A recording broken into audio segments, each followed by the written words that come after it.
brake pedal, you'll find there is adjustment on the brake pedal. Remember when I told you that there is no adjustment on the master cylinder, but there is adjustment on the brake lever. The brake lever itself has adjustment, has some kind of like a disc. You turn that disc and it's gonna tell you how much is traveled on the lever. So check the master cylinder linkage and fluid level. Check the wheel bearings for looseness. So that means what? That means you have to raise the bike. You have to raise the wheel off the ground. And with two hands, you need to see if that wheel is loose. If you have that looseness, that means something wrong with the bearings. That means you have a lot of grinding on the bearing race. So remember, as you do the brakes, after you're done with the brakes, you need to be sure that that wheel doesn't have any. When you try to jiggle it, it doesn't have any play. If you have a play in the wheel, so you torque the axle, and you still have play in the wheel. That's because of the bearings. The bearings already probably they are dry and there's a lot of wear on the race, and that's why you have a lot of play. Now we have to put new bearings. You know something? Here's the problem. If you send that to the customer, so you're done with the brake job on the bike, and you tell the customer, okay, sir, you have a lot of play on the wheel because of the bearings. The customer will tell you, why you tell me that before you do the work? So my point is, you have to do good inspection. Again, this is gonna be come with experience. You have good inspection before you do the work. Customer comes to you and say, okay, he needs a brake job. Why the customer is gonna tell you that? He's gonna tell you that because there are symptoms. Either the brakes are not holding well, or maybe there is a noise. So he's gonna come to you and say, I need a brake job.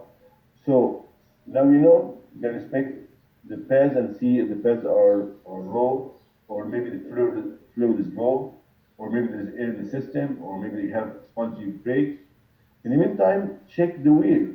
Check if you have anything wrong with the wheel. How about the tires? Look at the tires. Look at any leakage from the engine. You need to report all that stuff in one piece of paper and talk to the customer. So the customer brought the car for brake problem, but now you gotta do your side, tell the customer what's going on with the bike. The customer may buy something from your report and may not, but at least you do your job as a technician. Do not take the bike from the customer to do the brake job, and after that tell the customer, I found that the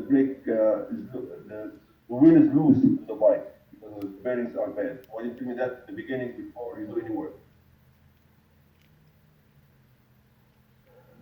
That's why it's important to do inspection.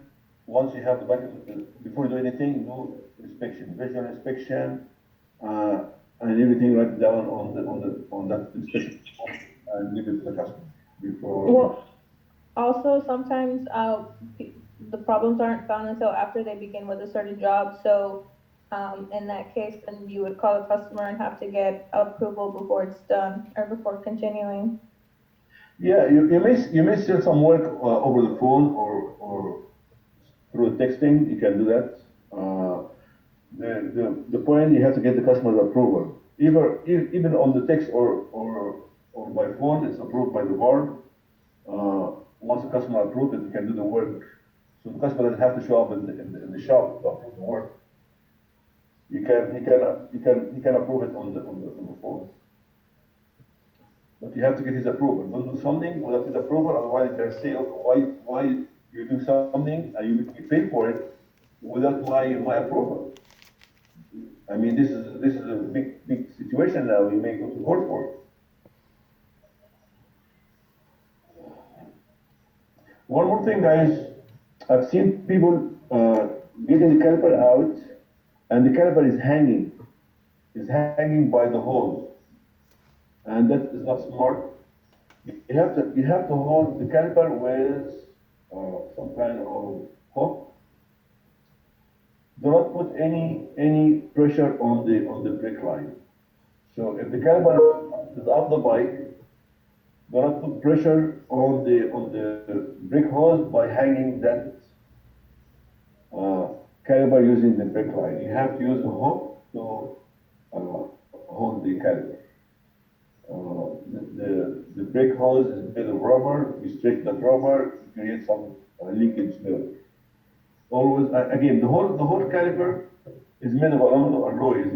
It's not heavy like it used to be, but still try to use a hook to hold the Caliper is caliper. made of aluminum alloy. Look, guys, at this caliper. Tell me what kind of caliper we have. Is this one fixed or floating caliper? The fixed one. Fixed. Fixed. You're right, it's fixed because they have the piston on both sides. You have the piston on both sides. So this one, you have double piston on both sides. So this one is fixed. It doesn't move. That caliper doesn't move. And you can see here the pads. You can see the pads? Can you see the friction material? Here's friction material. Again, what's left is nothing.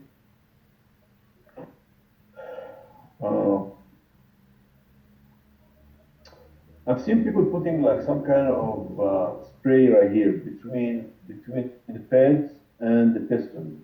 Have you guys seen that? No. Anybody else?